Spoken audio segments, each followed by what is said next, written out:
Brought to you by Palvi Agrico. पालवी ॲग्रिको, भारताचा पहिला AI तंत्रज्ञानावर आधारित B2B आणि B2C ई-कॉमर्स प्लॅटफॉर्म. शेतीसाठी जे काही लागणार थेट तुमच्या बांधावर पोहोचणार, मोबाईलच्या एका क्लिकवर. तर यूपीएससीची मेन्स दिली, नीट बोला. यूपीएससीची दिली, नीट बोला. कॅरेक्टर खराब करून टाकेन, हे पोलीस धमकी देतानाचा व्हिडिओ सध्या सोशल मीडियावरती व्हायरल होतोय. बीड जिल्ह्यातील नेकनूर पोलीस स्टेशन हद्दीतील कानडी घाट परिसरातील हा धक्कादायक प्रकार आता समोर आला आहे. पवनचक्की कंपनीकडून मावेजा मागणाऱ्या शेतकऱ्याला थेट पोलिसांना धमकी दिल्याचा आरोप होत असून या घटनेचा व्हिडिओ सध्या सोशल मीडियावरती मोठ्या प्रमाणात व्हायरल झाला आहे. तर यूपीएससीची मेन्स दिली, नीट बोला. यूपीएससीची दिली, नीट बोला. कॅरेक्टर खराब करून दाखव बेटे. मी तुला काय म्हणतो, 7-12 दाखव मी तुम्हाला काय बोललो? हो, माझं आम्ही काम करलो, कुठं करलो, घे टावर पैसे काम करले, ह्याची शूटिंग घ्यायची. ठीक आहे, मग घ्या माझी झालं नाही बघू दादा. घ्या 7-12 तुझं दाखव म्हणते तुला. कानडी घाट येथील शेतकरी गणेश झोडगे आणि कृष्णा कुडके यांच्या शेतातून O2 रिन्युएबल या पवनचक्की कंपनीचे वीज पुरवठा करणारे टॉवर आणि त्याच्या तारा जात आहेत. कंपनीने मावेजा न दिल्यामुळे शेतकऱ्यांनी 2 दिवसांपूर्वी काम थांबवले होते. या पार्श्वभूमीवर नेकनूर पोलीस स्टेशनचे कर्मचारी दत्ता बळवंत, सचिन मुरुमकर आणि सचिन गर्जे हे त्या ठिकाणी पोहोचले. दरम्यान पोलीस दत्ता बळवंत यांनी तरुण शेतकऱ्यांकडून उद्देशून तुझं कॅरेक्टर खराब करून टाकीन बेट्या अशी धमकी दिल्याचा व्हिडिओ आता समोर आला आहे. यामुळे स्थानिक शेतकऱ्यांमध्ये तीव्र संतापाची लाट आहे. या संदर्भात दत्ता बळवंत यांच्याशी फोनवरून संपर्क साधला असता त्यांनी प्रतिक्रिया देताना सांगितलं की तो व्हिडिओ आमचाच आहे. शेतकरी टॉवरचे नट बोल्ट काढत होते. आम्ही त्यांना कायदेशीर मार्गाने तक्रार करून मावेजा मिळवण्याचा सल्ला दिला, मात्र त्यांनी ऐकलं नाही अशी सफाई देखील त्यांनी आता दिली. दरम्यान या घटनेनंतर पीडित शेतकरी काय म्हणाले ते एकदा जाणून घेऊयात. मस्साजोगचे सरपंच संतोष देशमुख यांचा पवनचक्कीमुळे बळी गेला. हाच प्रकार पुन्हा एकदा बीडमध्ये काढताना पाहायला मिळतो. चक्क पोलीस अधिकाऱ्यांकडून तुझं कॅरेक्टर खराब करील अशी धमकी दिली जाते. त्याचाच एक व्हिडिओ समोर आला आहे. ज्यांना धमकी दिली ते युवक माझ्यासोबत आहेत. नेमकं काय घडलं होतं, काय झालं ते व्हिडिओ समोर आला. हा सर, तुम्ही व्हिडिओ पाहिलाच असेल, तो खरा आहे. ती धमकी मला दिलेली होती आणि मीच तो. या प्रकरणामध्ये असं झालेलं की तारा संबंधात आहे, पवनचक्कीच्या तारा संबंधात हे प्रकरण आहे. तर आम्ही काल मी त्या जागेवर होतो, तर ती काही लोक त्यांची मेंटेनन्स करण्यासाठी तिथं आलेले होते आणि तेवढ्यात मी तिथं होतो. तर मला असं कळलं की आपले पैसे भेटलेले नाहीत. मग मी त्या संदर्भात मी त्यांच्याकडे गेलो. मी म्हणलं की बाबा काम थांबवा, इथून मागचे आमचे पेमेंट झालेलं नाही, तुम्ही काम थांबवा, पेमेंट क्लिअर करा आणि काम तुमचं सुरू करा.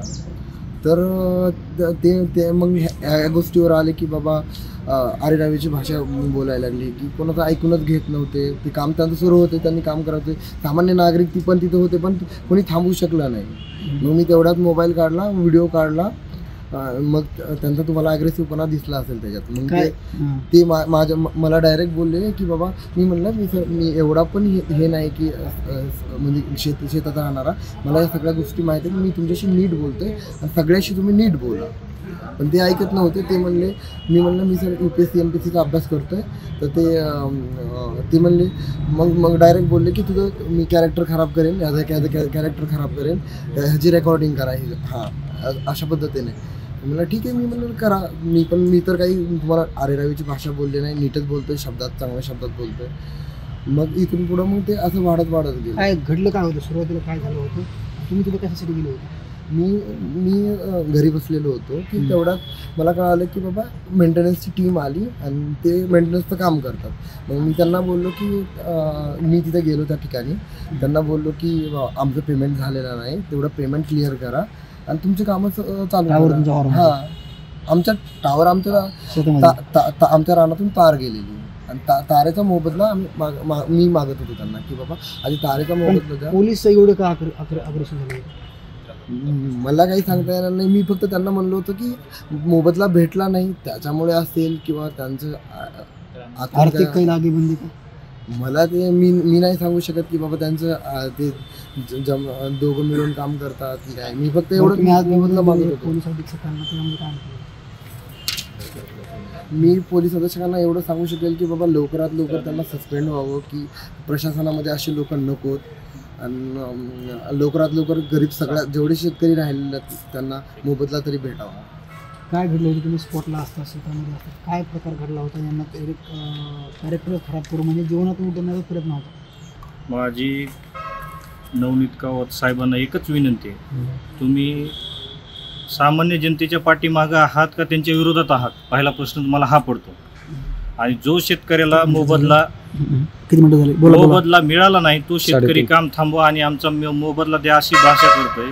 एक UPSCचा विद्यार्थी तिथं आलाय की सर मला माझ्या शेतातून तार गेली 220 kVची, माझ्या शेताचा मोबदला मला द्या तेव्हा काम सुरू करा, अशी भाषा त्याची असताना तो दत्तात्रय बळवंत, सचिन मुरुमकर, सचिन गर्जे हे पोलीस कर्मचारी त्याला सांगतायत की तुझं कॅरेक्टर खराब करू, तुला आम्ही हद्दपार करू, अशी भाषा तुम्ही तर सगळ्यांनी पाहिलीच व्हिडिओमध्ये. मला त्यांना एकच सांग नाही, तुम्हाला कॅरेक्टर खराब करायचे तर महादेव मुंडे प्रकरणातील गुंडांचं कॅरेक्टर खराब करा, UPSC करणाऱ्या विद्यार्थ्यांचं करू नका. नवनीत कावत साहेब त्यांना तुम्ही तुमच्या कर्मचाऱ्यांना लवकरात लवकर सस्पेंड करा. आमची हीच सर्व शेतकऱ्यांची मागणी आहे. आम्ही आज SP ऑफिस, कलेक्टर ऑफिस, तहसीलदार सगळ्यांना निवेदन दिले आहेत. 4 दिवसात जर सस्पेंड नाही झाले तर आम्ही मोठं तीव्र आंदोलन करण्याची भूमिका घेतली आहे. या घटनेनंतर ग्रामीण भागात पोलिसांच्या भूमिकेवर प्रश्नचिन्ह उपस्थित झालं असून या प्रकरणाची सखोल चौकशी करून दोषींवर कारवाई करण्याची मागणी होत आहे. बीडवरून योगेश काशीद, मुंबई तकसाठी.